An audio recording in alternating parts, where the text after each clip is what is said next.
Hello students, अपन solution पढ़ रहे थे जिसमें अपने टोटल 30 पार्ट पढ़ लिए हैं। आज हम पार्ट नंबर 14 के अंदर वन टॉप वेक्टर पढ़ेंगे, जिसका थोड़ा बहुत अपने लास्ट वीडियो में इसके बारे में कुछ पढ़ा था।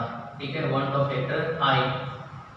अब देखो वन टॉप वेक्टर आई, सबसे पहले देखे अपने जो चार कोलिगेटिव प्रॉपर्टी पढ़ी थी, कौन कौन सी?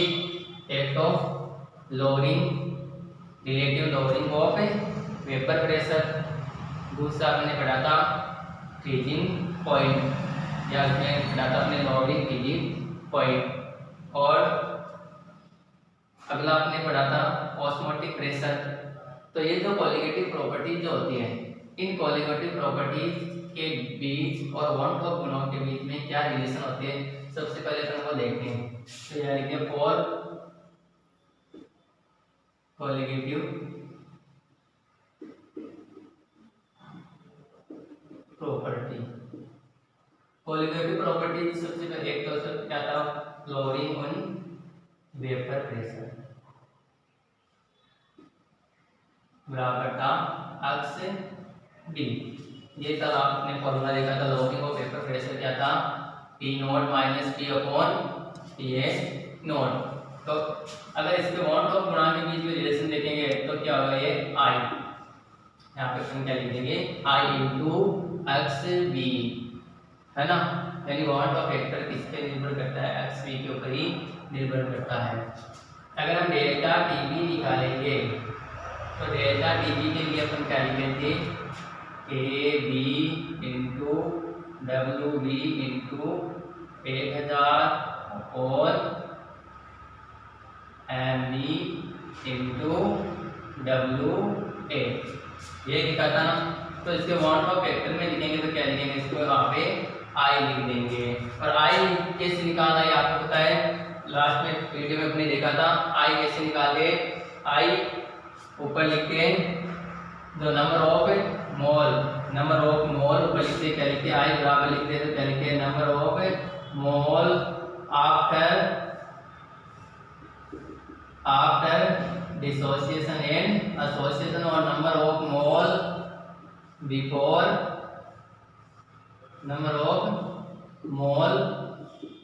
Before dissociation and association. इस प्रकार अपन क्या निकालते हैं, आई की वैल्यू निकाल दिया। तो यहाँ पे आई की वैल्यू यही रखेंगे, आई और आई, कितने मोल एसोसिएट हो रहे हैं, कितने मोल क्या है डिसोसिएट हो रहे हैं।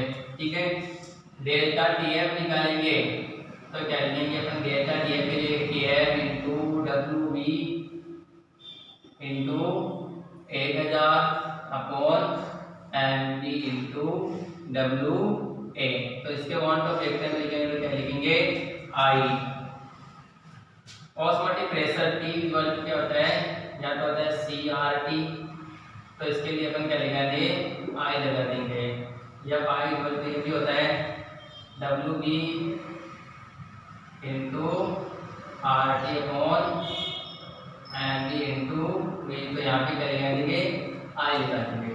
तो ये जो कोलिगेटिव प्रॉपर्टी है उसके लिए आई जो होती है, यानी जितनी भी कोलिगेटिव प्रॉपर्टीज होती है वो विलेय पदार्थ होते हैं या सॉल्यूट जो होता है उसके डायरेक्टली प्रोपोर्शनल होती है, उसके बराबर होती है। तो ये तो है वन टॉप वेक्टर और ये कोलिगेटिव प्रॉपर्टीज उनके बीच में क्या है, रिलेशन है। ठीक है, अपने कोई आयनन की मात्रा या आई का वैल्यू दे, आयनन की मात्रा है या कोई इसका संघनन हो रहा है, यानी आयनाइजेशन या एसोसिएशन हो रहा है या क्या हो रहा है, डिसोसिएशन हो रहा है, तो उसके लिए अपन क्या निकालते हैं, इसके वन टॉप वेक्टर के बीच में रिलेशन निकालते हैं। तो देखो सबसे पहले फोर कोलिगेटिव प्रॉपर्टी के लिए ये आगे न्यूमेरिकल सॉल्व करेंगे तो उसके अंदर अपन को ये फॉर्मूले काम में लेने हैं, जहाँ पे अपन को क्या देते हैं, आई वन टॉप वेक्टर देते हैं। ठीक है, तो अब देखो अपन पढ़ते हैं relation between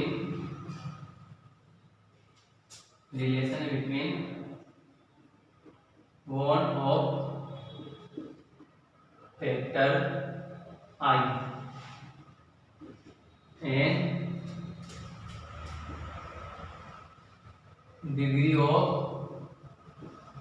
dissociation, degree of dissociation alpha, इसे नोटेट करेंगे इसको अल्फा से, ठीक है।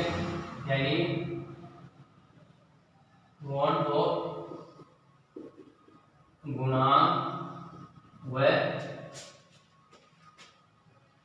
आयनन की मात्रा, आयनन की मात्रा के बीच संबंध, ये अपन इसके अंदर निकालते हैं। तो देखो सबसे पहले अपन लिख रहे हैं रिएक्शन ए, इससे क्या बन रहा है, प्रोडक्ट बी बन रहा है। अगर हम क्या क्या करें, हम देखें बिफोर डिसोसिएशन, अगर बिफोर डिसोसिएशन या क्या कर सकते हैं हम, आयनन से पहले, आयनन से पहले इसके कितने मोल रहते हैं, 1 मोल, और इसके क्या है 0, यानी कोई आयनिक कंपाउंड लेते हैं उसका 1 मोल कंपाउंड लेते हैं, तो उस आयनिक कंपाउंड का जब उसका आयनाइजेशन नहीं होता तो ये क्या रहेगा, वो 1 रहेगा, और यहाँ पे प्रोडक्ट का बनेगा उसका आयन 0 बनेंगे। और उसके बाद में लिखते हैं आफ्टर डिसोसिएशन, या आयनन के बाद, आयनन के बाद डिसोसिएशन के बाद मान लो यहाँ पे क्या बन गए, एन अल्फा आयन बन गए, क्या बन गए, एन अल्फा आयन बन गए। तो यहाँ पे कितना रहेगा, 1 माइनस अल्फा, क्या रहेगा, 1 माइनस अल्फा रहेगा, ठीक है। अगर हम बात करते हैं कि कितने डिसोसिएशन के बाद में कितने आयन बने हैं, तो डिसोसिएशन के बाद में कितने आयन बने, 1 minus alpha plus N alpha, क्या बने, 1 माइनस अल्फा और एन अल्फा। डिसोसिएशन के बाद ये बने total ion 1 minus alpha plus N alpha, यानी ये रिएक्टेंट और प्रोडक्ट की मात्रा जो होती है डिसोसिएशन के बाद ये प्राप्त हुए अपन को, या इसको अपन लिख सकते हैं 1 प्लस अल्फा एन माइनस 1। अब अपन क्या कहते हैं आई, तो आई इक्वल टू क्या हो जाता है इसके अंदर 1 plus alpha N minus 1, dissociation के बाद में क्या आई बने, ये बने अपॉन 1, तो ये क्या आ गया अपने अल्फा आई आ गई। और अगर हमें अल्फा ज्ञात करना तो अल्फा बराबर क्या हो जाए, आई माइनस 1 अपॉन एन माइनस 1, ये अपने पास क्या आ गई, अल्फा आ गई। अब देखो अल्फा ज्ञात कैसे करते हैं, अपने एग्जांपल लेते हैं NaCl, तो NaCl के अंदर क्या बन गया, Na प्लस और प्लस क्या बन गया, Cl माइनस आयन बन गए, मतलब इसके अंदर n बराबर क्या है 2। यहाँ पर अगर हम n बराबर देखते हैं तो n बराबर क्या है, number of ion after dissociation, कितने आयन बने हैं, 2 आयन बने, कितने आयन बने, 2, एक तो Na प्लस और Cl माइनस। अगर अपन को कहे इसके अल्फा निकालने तो अपन लिखेंगे अल्फा इक्वल टू, इसके अल्फा निकालने के लिए अपन को क्या चाहिए, एक तो आई, क्या चाहिए, आई चाहिए, और दूसरा अपन को क्या चाहिए, अल्फा निकालने के लिए एन चाहिए, ठीक है। तो आई अपन डायरेक्टली निकालते तो कैसे निकालते हैं, इससे पहले जितने आयन बनते वो, बाद में जितने आयन बनते वो 2, और पहले कितने आए थे 8, यानी से क्लियर हो गया 2.1, यानी number of ion after dissociation कितने हैं, 2, number of ion after dissociation कितने हैं, 2 है। और नंबर ऑफ, अगर हम देखते हैं कि यहाँ पे अपने फॉर्मूला के देखो ये आई बराबर है, तो इससे तो अपने के पास क्या है, जब अल्फा दी होती है, जब अल्फा दी होती है तब इसके अंदर हम क्या निकालते हैं, आई निकालते हैं। और वैसे अगर हम डायरेक्टली आई निकालते हैं तो ऊपर तो क्या लिखते हैं, number of ion, number of ion after dissociation और एसोसिएशन, नीचे लिखते हैं नंबर ऑफ बिफोर डिसोसिएशन या एसोसिएशन, कितने 8, तो आई बराबर तो क्या जाएगी यहाँ पे 2। आई बराबर क्या है 2 है। और अगर हम n बराबर देखें, क्या देखें n बराबर, तो n बराबर कितने मोल है 2 मोल है, ठीक है। आई बराबर 2 हो गया, n बराबर 2 हो गया। अब अपन इस फॉर्मूले में लिखते हैं, अपन को क्या निकालने, आई निकालनी है और एल्फा निकालनी है। तो एल्फा बराबर लिखेंगे, ये फॉर्मूला एल्फा बराबर क्या है आई माइनस 1 अपॉन n माइनस 1। तो एल्फा बराबर आई कितने 2 माइनस 1 अपॉन 2 माइनस 1 बराबर क्या आ जाएगा 8। अगर हम कह सकते हैं कि यहाँ पे कितने मोल, एक का डिसोसिएशन हुआ है, NaCl का डिसोसिएशन हुआ है 1 मोल का। यहाँ पे कितने मोल NaCl का डिसोसिएशन हुआ है 1 मोल का हुआ है। और जनरली देखना डिसोसिएशन जब होता है तो I और N की वैल्यू बराबर होती है हमेशा। I और N की वैल्यू हमेशा क्या रहती है, बराबर ही रहती है। एल्फा I और N की वैल्यू हमेशा क्या रहेगी, बराबर रहेगी। और देखो अगला जो पॉइंट निकाल, एग्जांपल एक से जैसे मार्क्स ले लिया K4 FeCN6, तो इसका आयनाइजेशन करते तो क्या बनता है K4 प्लस 4K प्लस और प्लस क्या बनेगा FeCN का और 6 प्लस फिर माइनस 3, ये आयन बने इसके। तो इसके अंदर n बराबर कितने हो गए 4 और 1 5 हो, इसके लिए n बराबर क्या हो गया 5 हो गया। तो इसके लिए i निकालेंगे, एल्फा निकालेंगे, तो एल्फा बराबर लिखेंगे i, तो इसके लिए i भी कितना गया 5 माइनस 1 अपॉन 5 माइनस 1 बराबर क्या गया 8। तो कितने मोल का हुआ है 1 मोल का। कितने मोल का आयनाइजेशन हुआ है, क्या डिसोसिएशन हुआ है 1 मोल का डिसोसिएशन हुआ है। तो इस प्रकार से आपको क्या निकालनी है, एल्फा की वैल्यू निकालनी है, ठीक है। और आई निकालनी होती है तो जो यहाँ पे एल्फा दिया होता है तो वो एल्फा कहाँ से आएगा, जैसे आपने आपको बोल दिया कि 40% क्या हो गया आयनिक हो गया, कोई भी कंपाउंड हो वाले 14% क्या हो गया, ये 40% आयनिक हो गया। तो यहाँ पे क्या आ गया एल्फा, ठीक है। जैसे मान लो मैं कहता हूँ कि NaCl, जो NaCl है क्या हो गया 40% आयनिक हो गया।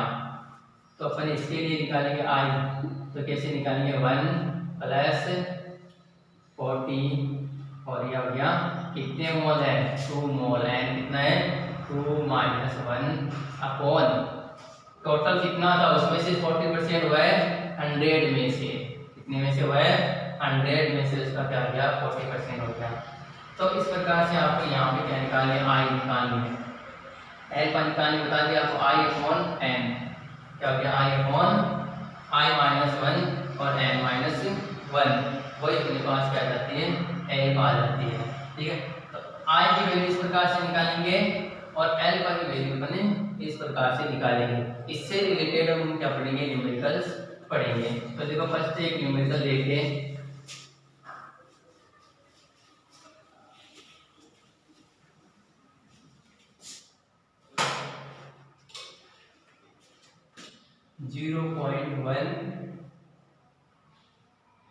and solution of K4 FeCN6 dissociate 46% 8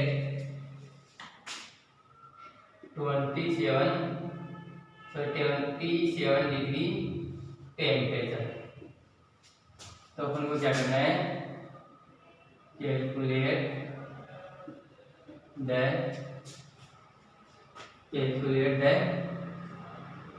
osmotic pressure of solution. क्या कैलकुलेशन है osmotic pressure of solution calculate का करना है। ऑस्मोटिक प्रेशर जो होता है वो क्या होता है पाई इक्वल टू CRT।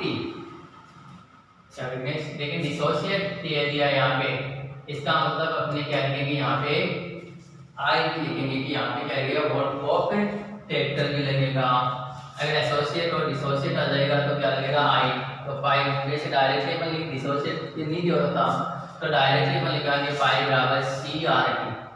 तो यहाँ पे परसेंट की वैल्यू नहीं होती, यानी कितना परसेंट डिसोशिएट हुआ है, तब तो हम डायरेक्टली निकाल सकते हैं पाई बराबर CRT, लेकिन यहाँ पे परसेंट दे दिया तो अपने को कैरी करना पड़ेगा, फॉर्मूला हो जाएगा पाई बराबर ICRT। ठीक है, तो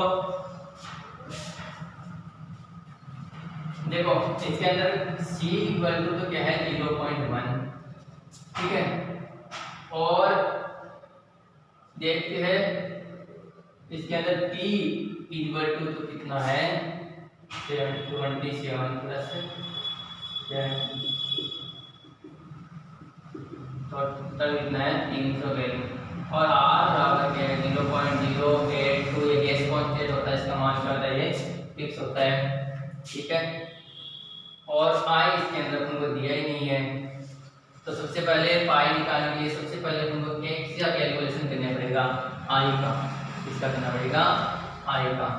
तो अपन I बराबर लिखते हैं, क्या लिखते हैं 1 plus alpha n minus 1 upon 1।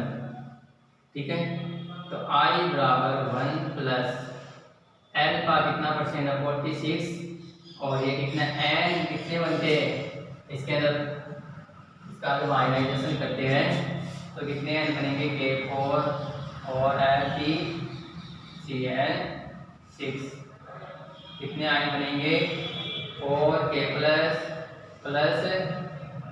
FeCl6 minus 4, तो एक आयन और 4 आयन, कितने हो गए n बराबर 5, तो n बराबर इसके लिए कितना हो गया 5 माइनस 1 अपॉन कितने में से 46% हो रहा है 100 में से, तो 1 की जगह यहाँ पे क्या आ जाएगा 100 आ जाएगा, क्योंकि एक मोल में से अगर हम निकाल दें, एक मोल में से निकाल दें तो यहाँ पे 1 मोल ही आएगा, लेकिन टोटल कितना है 100 है, तो 100 में से 46 हो गया, 100 में से क्या हो गया 46 हो गया, तो इसको निकालिए क्या है 2.84, तो I अपने पास क्या आ गया 2.84 आ गया।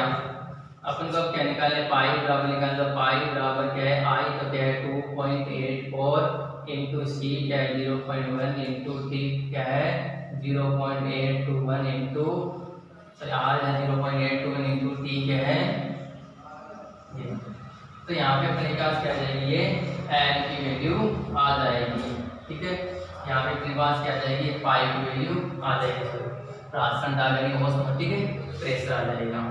तो ये क्वेश्चन है, यानी उनको क्या दिया है 0.1 जो सांद्रता है कंसंट्रेशन है उसका क्या दिया है सॉल्यूशन दिया है m यहाँ पे क्या होती है कंसंट्रेशन यूनिट होती है ना, तो इसका कंसंट्रेशन क्या है 0.1 है।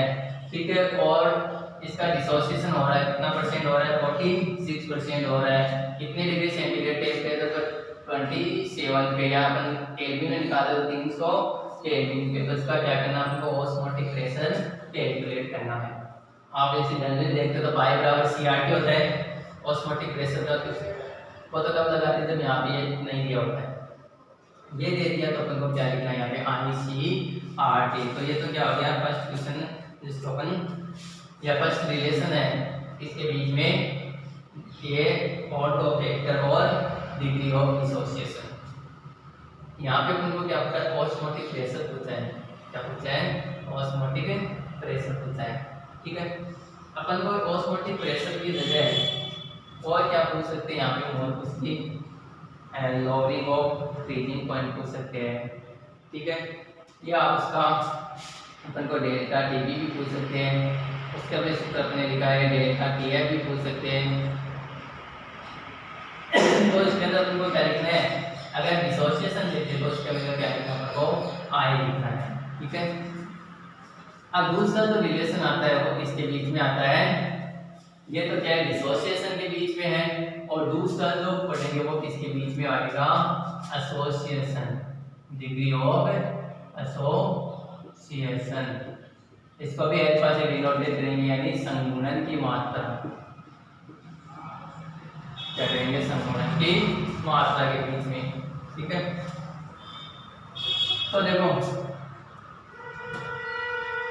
अपन ये रिएक्शन देखते हैं, वही A और इससे प्रोडक्ट क्या बन गया B बन गया। ये तो देखते हैं बिफोर एसोसिएशन, ठीक है। कितने मोल थे 1, यहाँ पे क्या है 0। फिर देखते हैं आफ्टर एसोसिएशन कितने मोल है, यहाँ पे बन गए एल्फा अपॉन एन मोल, तो यहाँ पे क्या आ गया 1 माइनस एल्फा, क्या आ गया 1 माइनस एल्फा हो गया। एल्फा अपॉन एन क्यों लिखा है यहाँ पे, क्योंकि आपको पता है संगुणन होता है तो पहले ज़्यादा होते बाद में क्या हो जाते हैं कम। जैसे यहाँ पे 2 मोल है तो यहाँ पे क्या हो गया 1, क्या हो गया 1 मोल ही बन जाता है। 2 मोल आपस में जुड़ के क्या बन जाता है 1 मोल बन जाता है। तो इसके लिए अपन क्या लिखते हैं 1/2 लिखते हैं, क्या लिखते हैं 1/2। तो यहाँ पे 1 एक एल्फा हो रहा है तो नीचे क्या लिखे एन, ठीक है। अब अगर टोटल जो वैल्यू देखिए इसकी तो क्या आती है अपने पास 1 minus alpha plus alpha upon n, 1 minus alpha upon alpha upon 1 minus alpha plus alpha upon n आ जाएगी। तो आई बराबर निकालेंगे तो 1 minus alpha plus alpha upon n upon क्या जाएगी 1, क्या जाएगी 1। और अगर अपन क्या निकालेंगे एल्फा निकालेंगे, क्या निकालेंगे एल्फा निकालेंगे तो एल्फा बराबर क्या हो जाएगा N 1 Y minus 1 upon N minus 1, ये क्या आ जाएगी एल्फा आ जाएगी। तो ये किसके बीच में रिलेशन हो गया बॉन्ड ऑफ फैक्टर और इसके बीच में डिग्री ऑफ डिसोसिएशन के बीच में, यहाँ पे क्या है 1 माइनस एन है ना। तो ये तो क्या हो गया इसके बीच में रिलेशन हो गया। अब यहाँ से आई निकालेंगे, कब निकालना है आई जब क्या हो रहा है संगुणन हो रहा है, तब इस प्रकार से आई निकालनी है आपको। जब संगुणन होता है तो इस प्रकार से क्या निकालनी है आई निकालनी है। वो कैसे जैसे अपने वहाँ पे लिखा था 46%, तो इसके अंदर आई निकालने के लिए अपन क्या लिखेंगे 1 माइनस 46 प्लस 46 अपॉन कितने मोल हो रहे हैं, जिस सॉल्यूशन के अंदर जितने मोल दिए उसके ऊपर नीचे वही लिखा जाता है। तो नीचे क्या जाएगा जितने मोल हो रहे वो, और ऊपर क्या नीचे क्या जाएगा 1 माइनस एन, ठीक है। इस प्रकार से इसमें क्या निकालना है तुमको आई की वैल्यू कैलकुलेट करनी है, ठीक है। अब देखो अपन यहाँ पे लेते हैं 2CH3COOH, क्या लेते हैं 2CH3COOH। अब इसकी जब रिएक्शन होगी तो क्या बन जाएगा अपने पास CH3COO, ये OH और आपस में जुड़ गया हाइड्रोजन बॉन्डिंग के द्वारा, फिर COOH डबल बॉन्ड O। तो इसके लिए अगर हम क्या निकालें आई बराबर हम लिखते हैं, तो अगर वैसे डायरेक्ट निकालते तो 1/2, पहले तो कितने मोल थे 2 मोल है, बाद में कितने मोल थे 1, यानी तो ऊपर लिखते बाद में 2 मोल बनते वो, नीचे लिखते पहले कितने मोल थे। आई बराबर इसके बाद क्या गया 1/2 आ गया, ठीक है। अपन को क्या निकालना है एल्फा, क्या निकालना है एल्फा। तो यहाँ पे n बराबर क्या है 1, देखो n बराबर क्या है 1, 1 मोल ही बनाए, 2 मोल से क्या बन गया 1 मोल बन गया। तो इसके लिए अपन एल्फा लिखेंगे तो क्या लिखेंगे देखो 1/2 माइनस 1, ठीक है, अपॉन 1 माइनस n यानी 1 माइनस 1। देखो एल्फा बराबर क्या है यहाँ पे n, तो n बराबर क्या है 1, फिर आई, तो आई बराबर क्या है 1/2 माइनस 1, नीचे क्या है 1 माइनस n, तो n बराबर क्या है 1। तो ऐसे क्या निकालेंगे हम इसकी एल्फा की वैल्यू निकालेंगे, ठीक है। तो आ जाएगा कितने मोल हो जाएगा टोटल 2 आएगा, इसको सोल्व करेंगे तो कितने मोल आ जाएंगे 2 मोल है, 2 मोल आपस में जुड़ गए और कितने मोल आगे 1 मोल आ गए, ठीक है।